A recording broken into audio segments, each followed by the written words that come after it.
You're listening to the Happy Doc Student Podcast, a podcast dedicated to providing clarity to the often mysterious doctoral process. Do you feel like you're losing your mind? Let me and my guests show you how to put more joy in your journey and graduate with your sanity, health, and relationships intact.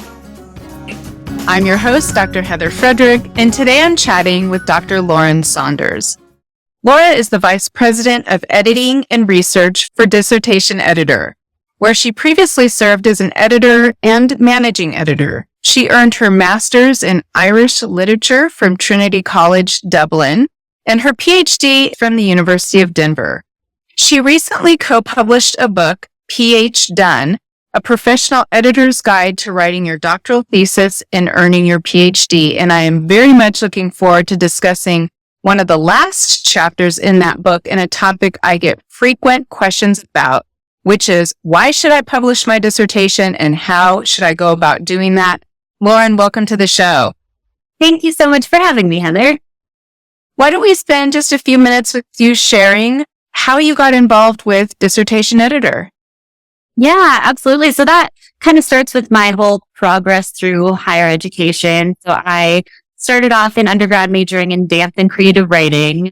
And being interested in writing, I started working in the writing center and really enjoyed the act of helping both undergraduate and graduate students with their writing. And then graduating with those degrees, I thought, what's the logical next course of action? And a master's degree seemed to be the right fit. So then kind of continued on through higher education, and then a PhD. And one of the things I enjoyed the most throughout that whole process and primary job on campus during my PhD was another writing center role. And I really enjoyed the process of writing my own dissertation, and always enjoyed that type of work. And then as my graduate funding was starting to run out, I had just met my now husband, who is from Northern Ireland, and we needed to be traveling back and forth between the two and traveling elsewhere. And I thought, what can I do with this degree and with this interest that I can work remotely? And then that's when I stumbled upon Dissertation Editor and started off as a freelance editor and have been with the company ever since. It's such a critically important role that you play, helping others understand how to articulate what's in their head in a way that a committee is going to accept it. It's no small thing. Absolutely. And it's been so interesting to me to see just how dissertations work as a genre of writing across such a broad range of field. I remember one of my very first writing center consultations was with a graduate student who was working on a thesis on the chemical properties of cactus juice. And that was kind of my first introduction to the fact that, no matter how far outside of your subject matter expertise, there are things about the dissertation or thesis document that just need to be structured in a way that the scientific community, the research community, whatever field that's in, can understand. Wow, Lauren, from dancing and creative writing to cactus juice, that's quite an adventure. So you all have worked with hundreds, I don't know, maybe even thousands of students. And as you accumulated this experience, you decided, let's put together a book to walk people through kind of the best practices that we've seen with all the people that we worked with. Is that fair to say? Absolutely. Yeah. And I think there's some of that technical component about the fact that dissertations share these characteristics and have to include, certain things in certain ways to work well. And similarly, in a personal sense, graduate students share these experiences, and we can feel really isolated as graduate students and as members of the academic community. So I think it's nice to hear that others are going through the same struggles. And that's why we tried to include so many real anecdotes in the book. I appreciated those stories. It broke up the reading as well. You give the context, you give the content, and then a story, a real life story to go along with it. I thought that was a really nice touch. I enjoyed that. Yeah, it was enjoyable to recall all those stories and to kind of pool our resources and, hey, remember that client? And, it was fun to go through and, change all the names and the identifying details, but to keep the heart of all the real stories and experiences. And your book is geared towards helping people finish, but something that a lot of students kind of, it's kind of this thing where unless you have a really strong chair who's committed to continuing to work with you, at least that's my experience, after, you have your defense, they shake your hand. The dissertation often sits, I visualize it, sitting on a shelf, getting dusty in the library. So your book goes an extra step and talks about, okay, not only are you done, but now why should you care about getting this thing published? And let's talk about how you might go about doing that. So why don't we start with the why? Why would someone, after all this pain and suffering, and they probably don't want to look at this document ever again, or at least for a while, why should they think about getting it published? Absolutely. Well, and I'll start by noting that my computer is definitely not currently resting on mine and my husband's doctoral dissertations to elevate the screen slightly. So it's not dusty, but it's also not being read currently. So in terms of the why, and it can be really difficult once you finish the degree and, you've been through such an ordeal, and it's really helpful and healthy to take a break from it, certainly, but the break can tend to turn into months and years if you haven't figured out why you want to move forward with it. And I think that a lot of people get stuck on the classic reason to publish your dissertation as a book, which is to advance your career in academia and eventually put it in your tenure portfolio and to move forward in that line of work. And obviously that's an important reason if that's your goal, to publish articles and a book from your dissertation. If you're moving forward into an academic role, it's imperative to do that, but that's far from the only reason to do it. And I would say that, as we're moving into an age where content and personal brand is so important, your dissertation can easily become a first book geared toward a much more general interest readership to advance whatever other professional goals you may have in mind. So what we see a lot of people trying to consider how to turn their dissertation into a book for a much broader readership, whether it looks like, op-ed pieces or other short form writing, or a book geared more toward, a broad general interest nonfiction readership. And then I think there's a really, really undervalued third reason to publish, and that's just for the pride of getting something you worked so hard on out to a bigger audience. And even if you don't have, I would say, either a totally clear academic or professional goal in mind, I think it's a really worthwhile endeavor just to try to get your work, your original research, because you've made a contribution to your field of study, into the hands of more readers. Yes, you ask a question in that chapter to the reader. You say, how many dissertations did you read before you started graduate school? The answer is probably 0. And it always breaks my heart to think that someone has spent years of their life becoming an expert in this area, writing about it, creating new knowledge, new insights, and then it's just going to sit there and no one's ever going to read it again. So I love those reasons that you give. Now, as you were talking, I was thinking, I've had students say to me, well, my dissertation's about the size of a book. It looks like a book. And they're sending me this paperwork to publish it on ProQuest. So isn't my dissertation already published as a book? Great point. Yeah, I get that a lot too, that sort of, my dissertation has been published by ProQuest, so I'm done. And ProQuest is, it's a great repository for dissertation writers to look at dissertations, but that doesn't really get beyond, again, the community of your fellow graduate students who want to see another dissertation in your field. I do get emails from ProQuest telling me how many people have read my dissertation over time, and it is not a ton.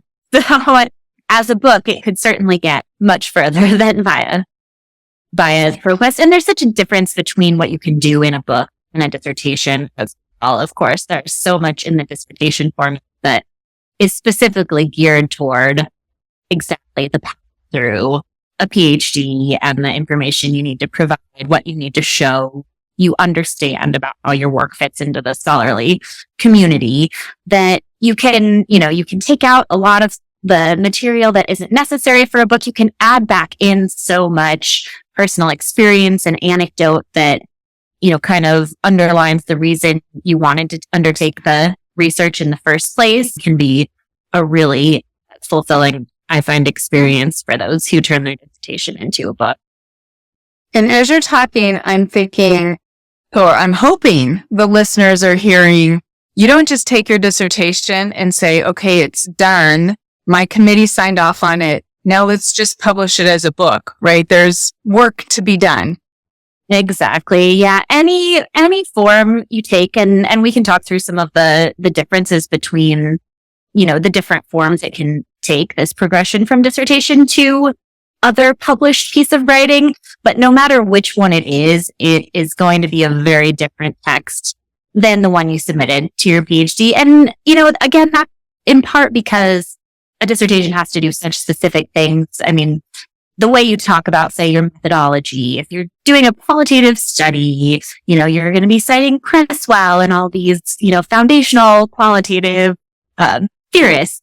And that's just not going to be necessary in any book, whether it's academic or for a more general audience. So that's one thing. But I think people also think a little too much sometimes about the burden of doing that and not enough about the opportunity that presents, because, taking a step back and seeing what your work could become outside of the confines of the dissertation format is really exciting as well.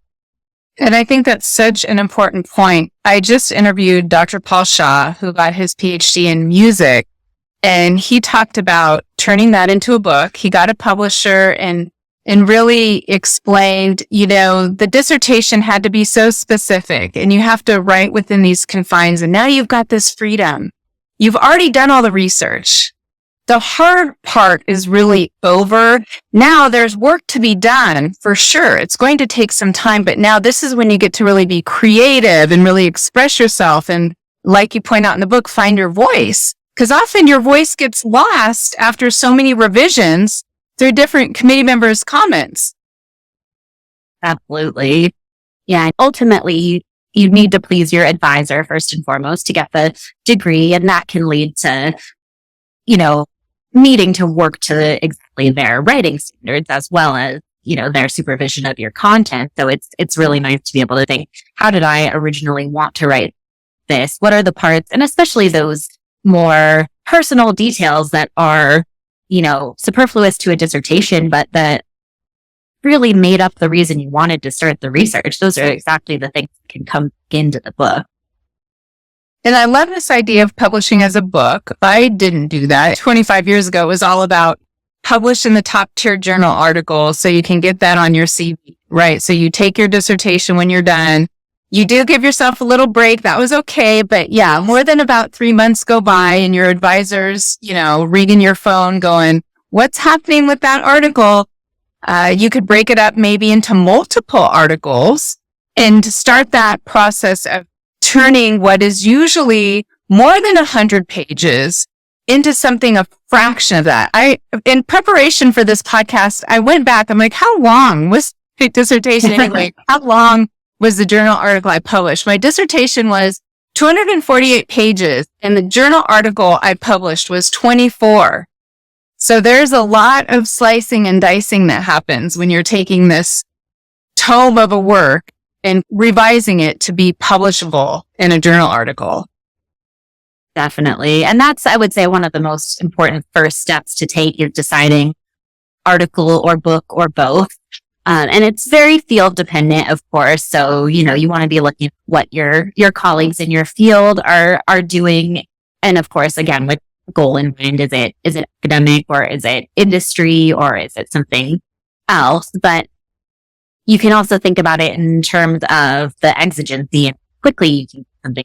Well, if you think you can do an article and a book, then it's a great practice to start with an article, which you can out a bit more quickly than the whole process of revising for a book.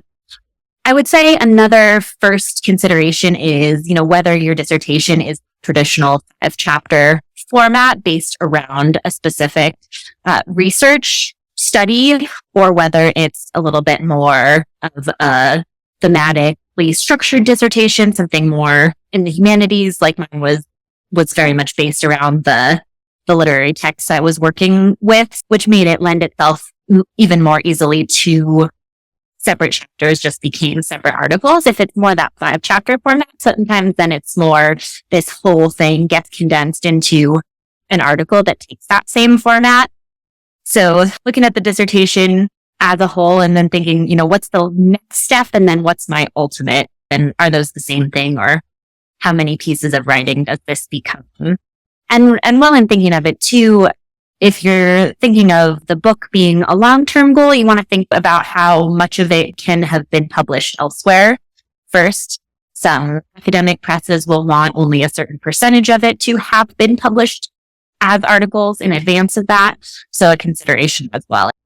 Yeah, that's a great point. And I would also like to encourage the listeners, reach out to your advisor, your chair, get their advice about what would be appropriate, what they would suggest in terms of strategy.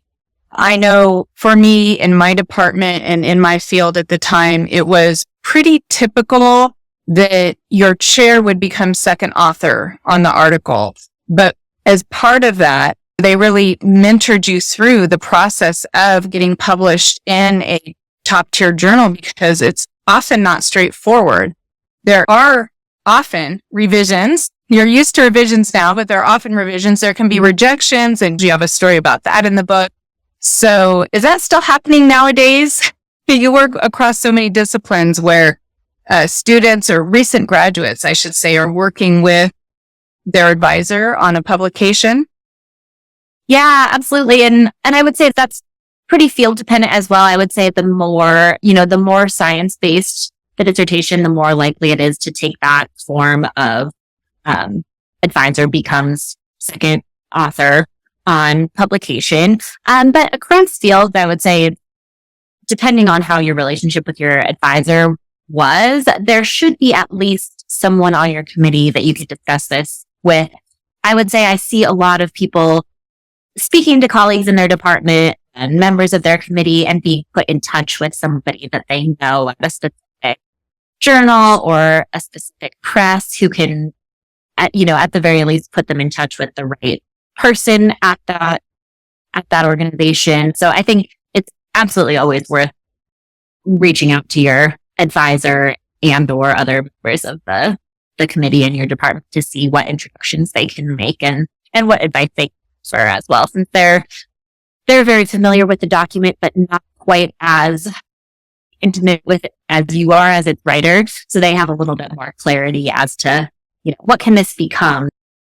Yeah, kind of that third party perspective. They may also have suggestions on which journals to submit to. I know many journals won't allow you to be submitting to multiple journals right at the same time. So you kind of feel like you're putting all your eggs in one basket. And how do you choose? What kind of advice do you give? Yeah, absolutely. So I always tell people, look at your reference list. What are the journals that come to mind first, that you cited many articles from, that you really respect as a journal? So I think starting from a place of the ones that the best is a great list. And then unless there's, some huge rush where you want to make sure that you have the best chance possible of getting to the first journal you submit to, I always tell people to submit to the best one that they think is a good fit. Obviously, make sure that your work meets the parameters of the journal and that you're trying to reach the same readership. But I always tell people that there's no reason not to submit to the best possible one because, even if you get a rejection, you're likely to get comments that'll help you improve it for your next submission. And you may be surprised by getting a revise and resubmit from a top journal in your field. And I would always say the ones the ones you respect, and then aim for the top first. And those rejections can give you valuable information. I've published with students where I say, go for the gold, but the feedback that we get with the rejection then allows for this revision. Then it's accepted at the next tier journal, right away. And I know mine was revise and resubmit, I think twice. It felt like this thing was going on forever. Probably suppressed a lot of the details, but I remember thinking, I don't want to touch this document ever again. I remember thinking I can't do another revision, but like you encourage in your book, don't let too much time pass. Give yourself a break, but while it's still fresh, while you're still kind of on the roll, get it done. I promise you will be glad that you did. I don't think you've probably ever had any student come back and say, oh yeah, that wasn't a good use of my time.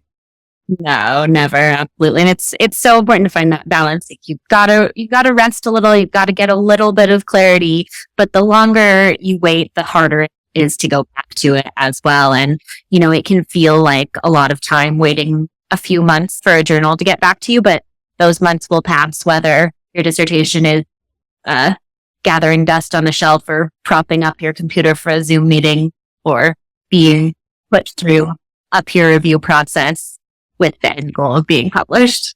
Yeah. And, I think people are probably used to getting feedback from their committee in a relatively, reasonable amount of time. But some of these journals, the reviews do take quite a while. So you can think of that as your break. You can revise it, cut it down, get it out there, knowing you've got some time to rest and relax and go on vacation and, organize those kitchen cupboards that haven't been organized for 4 years before the either acceptance or revise and resubmit or rejection comes back. So thinking about that, this isn't a fast.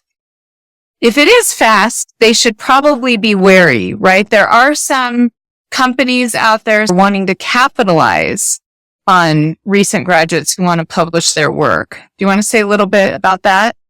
Absolutely. So I would say the first thing to be really cautious of is if it doesn't feel like they're spending enough time investing in getting your research out to experts in your field for peer review, then that's the most important, I would say, part of the process to keep an eye on, because you want to realize that they're selecting individuals who know something about this topic, getting the document over to them and waiting for substantive commentary.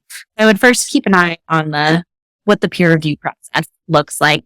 The other thing that is getting increasingly complicated is, whether a journal expects the author to pay for publication. And I used to say that's definitely a red flag. Don't publish with those types of journals. But where we are in terms of moving toward open access makes that a little bit more complicated. So that's again going to be field dependent. Again, in more of the hard sciences, that's going to be more acceptable. So I would say if you're ever being asked to pay to get your article published, that's where I would really, really go to your advisor and other colleagues in your field. And does this seem right? And, if it's a journal well, if your advisor has published in it, if they say, yeah, unfortunately, that's just the way it is because we're trying to move into an open access model, that's fine, go for it. That's the only instance in which I would say. Lauren, I was the same. I used to say, if they're asking you to pay, run. But then this whole open access thing started, and there may be a lot of people listening that have never heard of this before. Open access. Do you want to just explain that quickly? Yeah, absolutely. So there's been a model where libraries and institutions have been the ones paying, and there's a movement to try to make more knowledge more accessible to more people, which is a great goal, but then we get stuck in the who pays for it.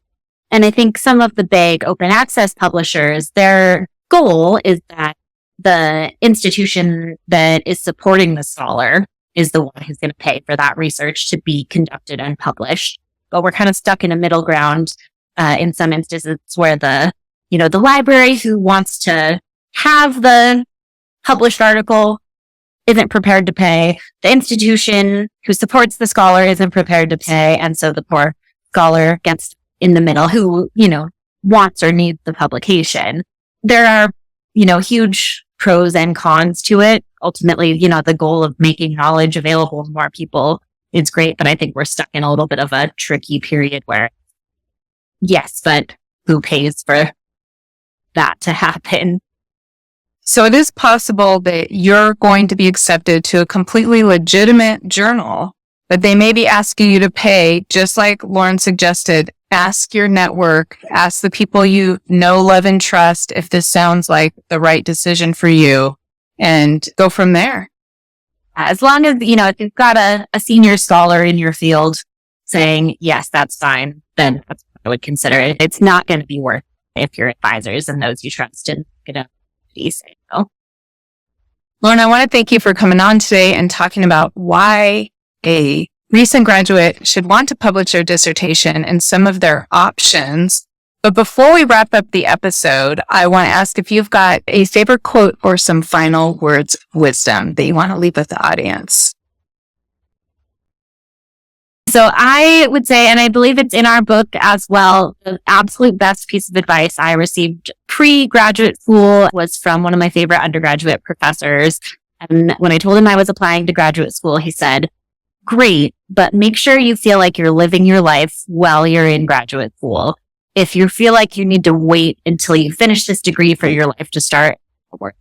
And I really attribute a lot of my happiness during the process to that. And that's a great way to live life, whether you're in a doctoral program or not, right?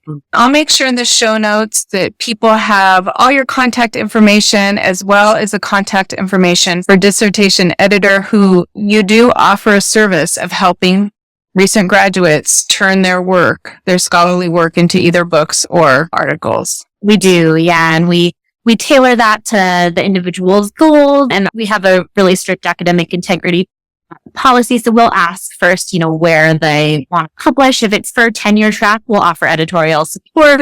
And if it's for something else, we'll offer, a more full service. We'll help you do a lot of the legwork of turning this into your book or article for academic, traditional, self-publication, or any form of article. And I would just reiterate that it's worth getting it out there. Thanks so much again for your time today. Thanks so much for listening, and I look forward to connecting with you on the next episode. Until then, if you're looking for more ways to invite joy in your journey, check out the free resources at expandyourhappy.com. You'll find downloads like an article I wrote titled The Doctoral Journey, 12 Things You Need to Know That They Probably Won't Tell You. You'll also find a PDF that organizes all podcasts by the 7 steps detailed in the Happy Doc Student Handbook, which you can also find on the website. Finally, if you're looking for Happy Doc Student swag, I've got that too. Don't forget to subscribe to the podcast and YouTube channel, and if you want to make my day, rate and review so that together we can change the way doctoral education is delivered and experienced. Hey, one more thing. Just a quick reminder that the information, opinions, and recommendations presented in this podcast are for general information only.